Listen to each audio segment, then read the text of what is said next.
السلام علیکم ورحمت الله وبرکاته. محترم اوریدونکو، د ویډیو شروع کولو نه مخکې که چېرته تاسو د فیملی سره وئ یا د وړو بچو سره وئ نو مهرباني وکړئ چې هینډ فری استعمال کړئ. محترمو، دلته بهر راووتو، دلته ناستو، دا خوبصورت نظاره وه. خو ما ویل چې داسې به وکړو چې یو مسله به درته بیان کړو، نو دا ځای به هم ووینئ تاسو او یو مسله هم ده. مسله دا ده چې ډېر خلک دا وایي چې چېرته ښځه په حالت حیض کې وي، آیا د دې سره ناسته پاسته په یو کټ کې ورسره څملاستل جایز دي که نه جایز دي؟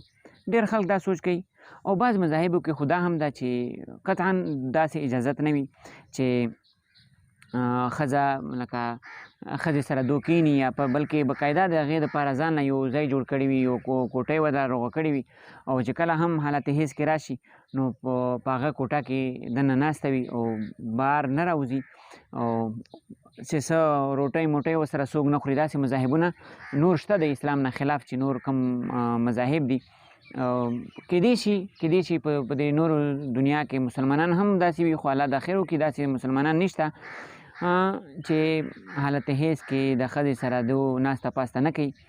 صرف چې کوم شی حرام دی ورسره، هغه صرف دا دی چې صحبت ورسره کول، یعنی مطلب سیکس ورسره کول، دا حرام دی، او هم په داسې ځای کې حرام دی چې کوم شرمګاه ده. هغې نه علاوه چې نور کوم داسې ځایونه دي چې هغې نه سړی فایده اخیستی شي، شریعت دې شي اجازت ورکړی دی. بوس و کنار کیل کود ورسره کول دا اسلام منع نه ده کړې، بلکې اسلام د دې اجازت کړې ده. چې کم مذهبونه داسې دي چې هغه مخالفت کوي حالت حیض کې چې کم ښځې سره نه ملاول کېږي، نه ورسره ملاویږي خلک، هغه نور مذاهبونه دي.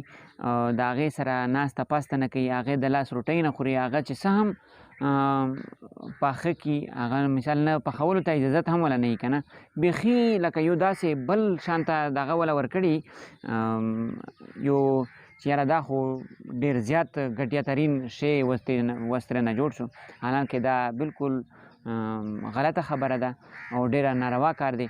الله د موږ مسلمانان د دې نه وساتي.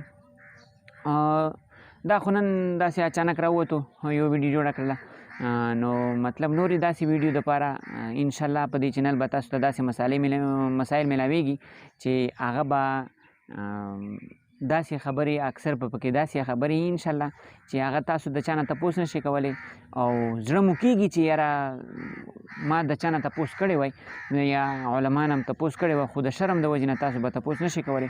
انشاءالله د الله په فضل باندې تاسو په کمنټ کې هم دا تپوس کولی شئ چې یاره څه هم داسې پټه مسله وي، انشاءالله د الله په فضل باندې به تاسو ته بیانوو او په د خپل زړه باندې به تیږه وتږدو او تاسو ته به بیانوو. الله دې وکړي چې موږ تاسو په دې باندې عمل وکړو. الله تعالی د تاسو او آباد لري، قایم دایم لري. الله حافظ.